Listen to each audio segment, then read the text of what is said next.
We'll see you back here tonight at 6. From ABC, this is World News Tonight with Peter Jennings. Good evening. We begin tonight with presidential politics. Tomorrow, when the New Hampshire primary finally gets here, we'll hear how ordinary voters, instead of pundits and poll takers, rate the presidential aspirants.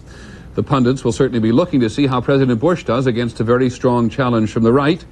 And on the Democratic side, we'll also all be looking to see if New Hampshire voters are as concerned as the press has been with Governor Clinton's past. We'll begin tonight with the Democrats. In what may be the supreme act of confidence, the man who was seen as the clear front-runner in New Hampshire, Paul Tsongas, says he's already compiling a list of possible vice presidential running mates. Here's ABC's Jim Wooten. Hi. Hello. Down to the wire, to the last few hours. I couldn't feel better. They did what's always done on the campaign's final day. Let's go get him. Did what they've been doing all along, in fact. Let's go. Where are we going?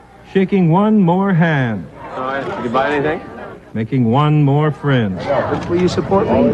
Reaching for one more vote. Running behind or running ahead, it is, after all, what they do. There are moments when things change. And tomorrow is going to be that moment. Before the first vote is cast or counted, Paul Tsongas' life has substantially changed.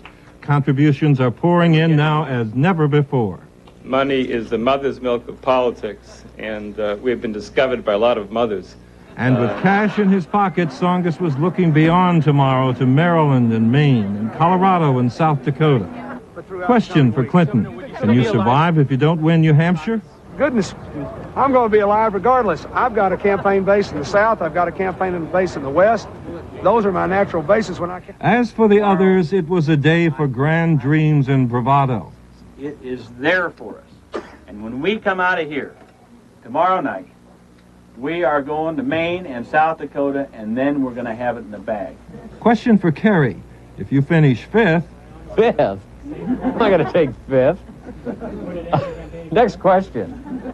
Well, if the polls are accurate, the question after tomorrow for Kerry and Harkin and Governor Brown is how to stay within shouting distance of the rest of the campaign. The question for Clinton is whether a second-place finish here will be seen as a disaster or merely a temporary setback. And for Senator Tsongas, who has come from nowhere to somewhere, the next question is, can it last? I am such an unlikely candidate. Jim Wooten, ABC News, Manchester, New Hampshire. Now to the Republicans. Patrick Buchanan was all over New Hampshire today, predicting that tomorrow's results would produce what he called a stunner. President Bush usually avoids using Mr. Buchanan's name, calling him instead the other guy. Here's ABC's Britt Hume. The White House was quiet today in honor of the holiday, but the president continued to campaign by long distance in radio interviews with New Hampshire stations. He wouldn't say just how well he'll do tomorrow. I read the polls like anybody else does, and of course, I can't rely on those numbers. But generally speaking, I think we're getting our message out, and I'm encouraged.